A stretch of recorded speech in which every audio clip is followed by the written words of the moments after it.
இன்றைக்கி நம்ம வீட்டில் மட்டன் பிரியாணி செய்யலாமா?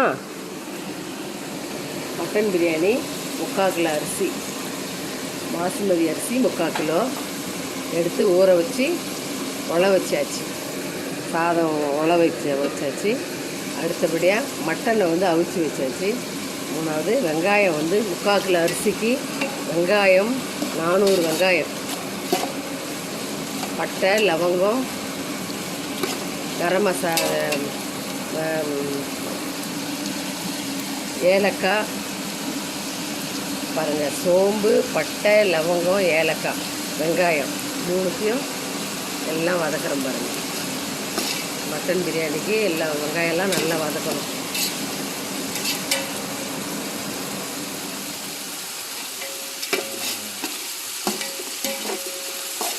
நல்லா பொன்னிறமாக வதங்கணும். மட்டன் பிரியாணிக்கு வெங்காயம் வதங்குறதுல தான் டேஸ்ட்டே.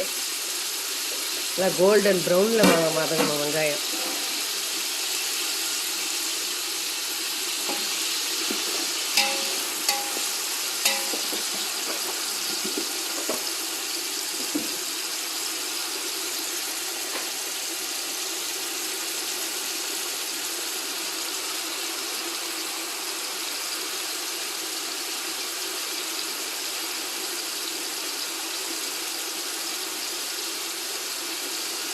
பக்கத்தில் இன்னொரு டபராவில் 3/4 கிலோ அரிசிக்கு தண்ணி சூடாகுது.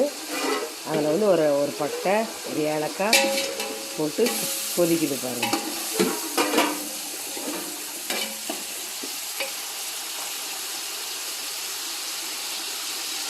முக்கால் கிலோ அரிசிக்கு 400 வெங்காயம். அடுத்தபடியாக பாருங்கள், 100 கிராம் இஞ்சி. இஞ்சி தான் காரமே. இஞ்சி காரம் தான் அந்த கல்யாண பிரியாணியெல்லாம் இந்த சூப்பராக மட்டன் பிரியாணியாக நல்லா இருக்குன்னா அந்த இஞ்சி காரம் தான். இஞ்சி 100 கிராம், பூண்டு 50 கிராம், தக்காளி பாருங்கள், தக்காளி 300 கிராம் தக்காளி. 3/4 கிலோ அரிசிக்கு 300 கிராம் தக்காளி, ஒரு 6 பச்சை மிளகாய். நெக்ஸ்ட்டு புதினா ஒரு கைப்பிடி, கொத்தமல்லி ஒரு கைப்பிடி, எல்லாம் ரெடியாக இருக்கு பாருங்கள்.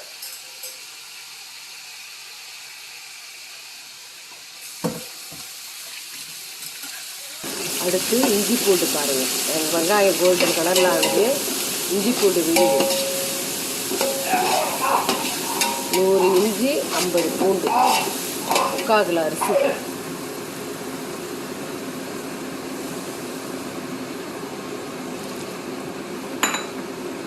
இஞ்சி பூண்டு விழுது நல்லா அந்த பச்சை ஸ்மெல் போகும்.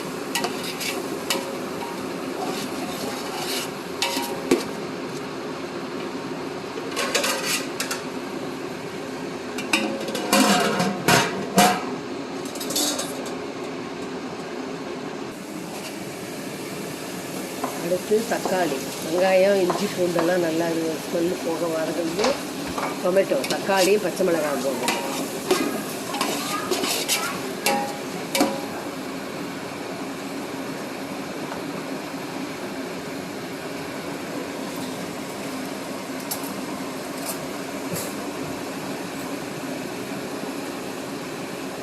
மிளகாத்தூள், காஷ்மீர் மிளகாத்தூள் 1 ஸ்பூனு.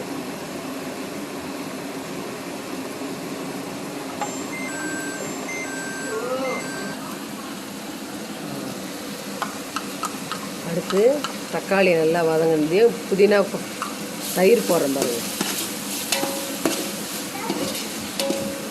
தயிர், புதினா, கொத்தமல்லி.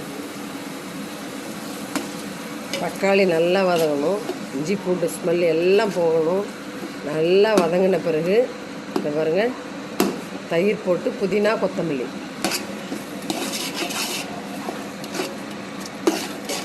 பிரியாணி பண்ணுறது ரொம்ப ஈஸி, ஆனால் அளவு தான். 1 கிலோ அரிசிக்கு 150 இஞ்சி போடணும், 100 பூண்டு போடணும்.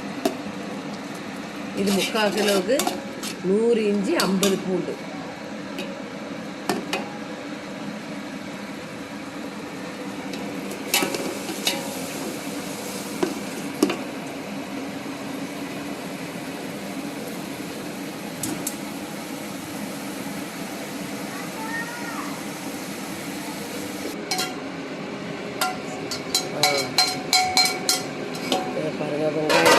தக்காளி, இஞ்சி, பூண்டு எல்லாம் நல்லா வதங்கின பிறகு மட்டனை வந்து உப்பு மஞ்சத்தூள் மட்டும் போட்டு 4 விசில் விட்டேன்.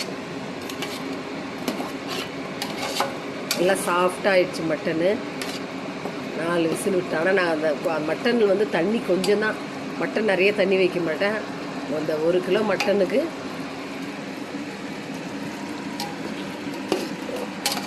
ஒரு டம்ளர் தண்ணி வைச்சேன். அவ்வளோ, அதுவே இவ்வளோ தண்ணி வந்திருக்கு பாரு. இந்த தக்காளியினுடைய தண்ணியே, தக்காளி இந்த மட்டன் தண்ணியே இவ்வளோ தண்ணி பாரு.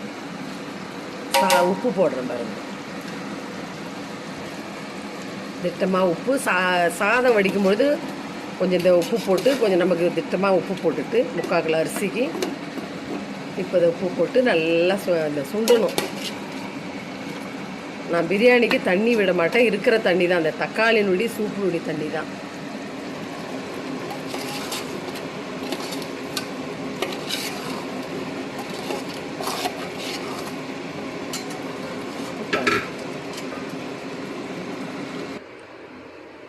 முக்கால் கிலோ அரிசி சாதம் பாதி இதில் வடித்து வச்சுருக்கேன் பாருங்கள்.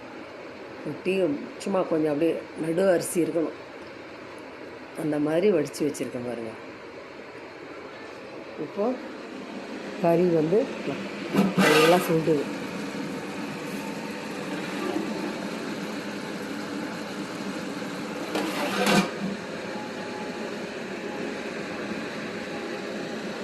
அவ்வளோதான், சாதம் வடித்தாச்சு. ஓகே, அப்புறம் வடித்து வச்சு சாதத்தை கறி நல்லா இதுவாகி வச்சு இது போட்டுருந்தேன் பிரியாணி.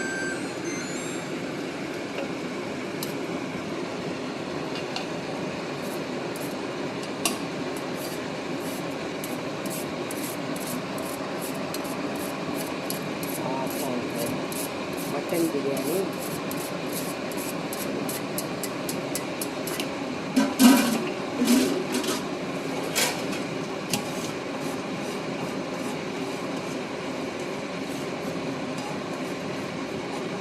சாதம் வேகும்பொழுது கொஞ்சம் திட்டமாக உப்பு போடணும். வடித்து இதை அந்த கறியில் தேவையான உப்பு போட்டு 3/4 கிலோ அரிசி, 1 கிலோ கறி.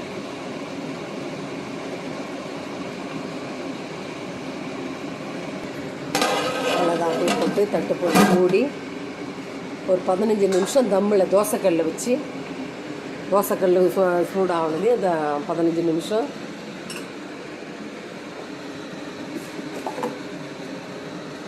வச்சு ஸ்லோ சிம்மில் வைக்கணும். அடுப்பு ஸ்லோ சிம்மில் வச்சு எடுத்துடணும். அவ்வளோதான் பிரியாணி.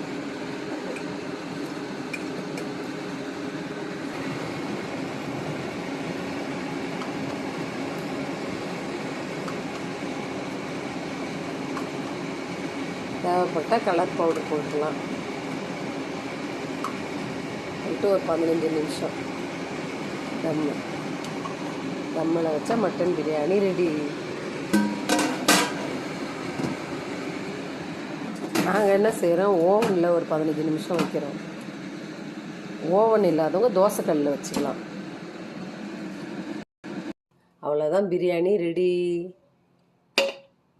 இப்போ பிரியாணி சாப்பிடலாம். பாருங்கள் எவ்வளோ பலன்னு இருக்குது பாருங்கள் பிரியாணி. Mutton biryani super.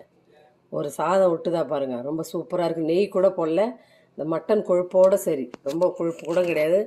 நாங்கள் அதெல்லாம் போடுறதில்ல, நெய்யும் போடுறதில்ல.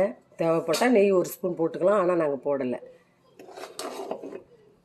ஓகே, சாப்பிட்லாமா? மட்டன் எவ்வளோ அழகாக சூப்பராக இருக்குது பாருங்கள்.